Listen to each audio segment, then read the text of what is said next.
Is it what is happen? Is that what is happening right now? Yes, I think that, you know, by the time the president was elected, you know, it took him quite a long time, 6 months, you know, basically to be able to choose and select, you know, leaders. And in the perception of most Nigerians, a lot of people actually think that there are a lot of people within and around the president who are not supposed to be there.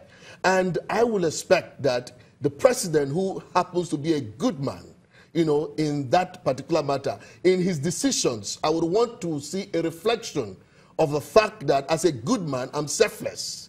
And that selflessness should reflect in the quality of the appointment, should reflect in how he deals with the issues that are going on in the country, so that people do not perceive that, you know, somehow the president that they have given the responsibility of the country to manage might not be as, you know, full-hearted in terms of adding value to the common good. Maybe he's just thinking about himself or his people. That's the fear. In 2019, do you see a sort of an outsider movement in Nigeria's politics? Absolutely. I mean, what is going on right now is that, if you notice, I have seen several young people across this country who have already declared for president.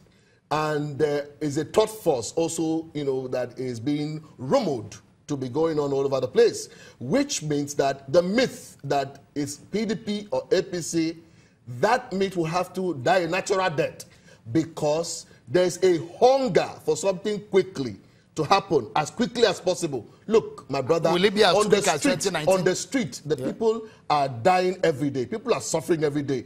Go on the street and see a lot of people are crying. People are hungry, and they want a sense of urgency in getting things done. So if that must happen, then there must be a mobilization of the people like never before, that there will be a rising of a new set of thinking, and the people themselves must help liberate themselves from their thinking. You think that that kind of thing you're talking about will happen in 2019? Absolutely. Where then does it leave the people like you who will teach leadership, who will teach people how to be good leaders, who will teach people how to build capacity? Are you going to run in 2019? For 24 years, I've been teaching leadership. Of course, I'm going to run an election in 2019. For president? I am going to be running for the governor of my state. Absolutely. Imo State. Absolutely. I'm going to do that. And guess what? You need a critical mass of people like me who think progress from all over the country. People who want to care for the common good. People who are tired of what is wrong. People who can even, you know, give some push to the progress of this country so that poor people can come out of poverty. I mean, they might not have the money required, but they have the people that will rise and move. You have the people? Yeah, Of course, for 24 years I've invested in hundreds of thousands of people. But you have not I spent all my life in Okorie. I was senior prefect, government secondary school Okorie. I was first elected student union government president, Imo State University. Is that enough? I spent almost all my life. Every year I bring in for four important persons from all over the world to Imo State to inspire those people. I have lived with them. I am part of them. I have my disciples all over who believe that, you know, leadership is about service. Leadership is about making a difference.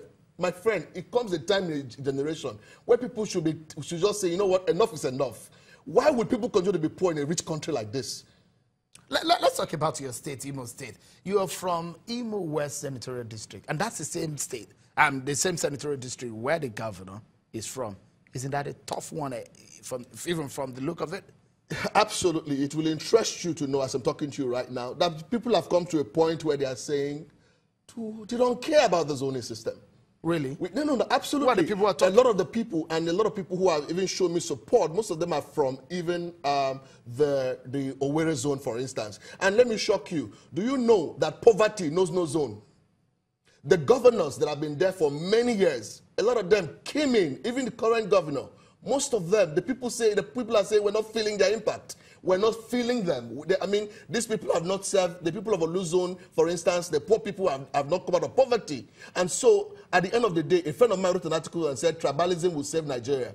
If people were truly tribalists, do you know that growth would have come from the villages upwards? People just appear and use poor people. And they always say zoning, zoning, zoning, and at the end of the day, we are backward. We must go and meet the way things are done in the rest of the world.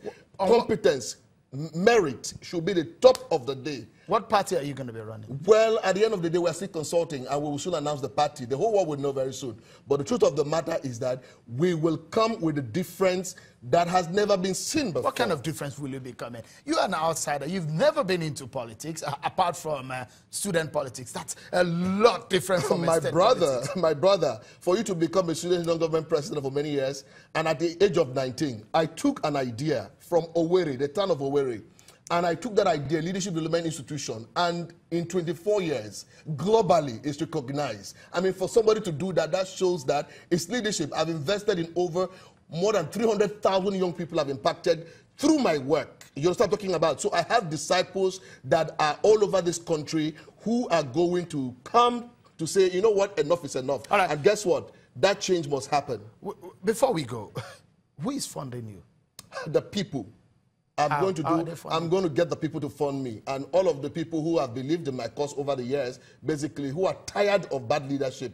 I mean, if those who are tired and say, you know what, enough is enough, can we model a new leadership system? That's the kind of thing I want to do, to model a state, a world-class state filled with endless possibilities. We need to go in 30 seconds now, and I want to wrap this up just quickly, in 30 seconds. First and foremost, do you think the governor there is doing anything? The governor of the state, so far, and as far as I'm concerned, missed the track. Really? He missed the track totally. If you are elected governor of Imo State, what is that one thing that you do just in 3 months? 3 months is that the first thing I'm going to do is, first of all, the capacity, the human capital of the people will be taking up so they can get their self-confidence and then start the poverty eradication process from the grassroots. It must be a bottom-up approach where the poor people first must get attention. Enough of all of this. We will follow up on you, Mr. Linus Okorie, and see how these all pans out. I wish you all the best in the coming days. Thank you very much. Thank you so much for your time on the program. Mr. Linus Okorie, development expert, and one man who is looking towards improving the lives of the people of Imo State. Up next on the program, the word cabal is not new, not in Nigeria. They seem to disappear and reappear with the allegations of a clique running the show at the seat of power. Is there really a cabal, and how powerful are they? Join the conversation after now.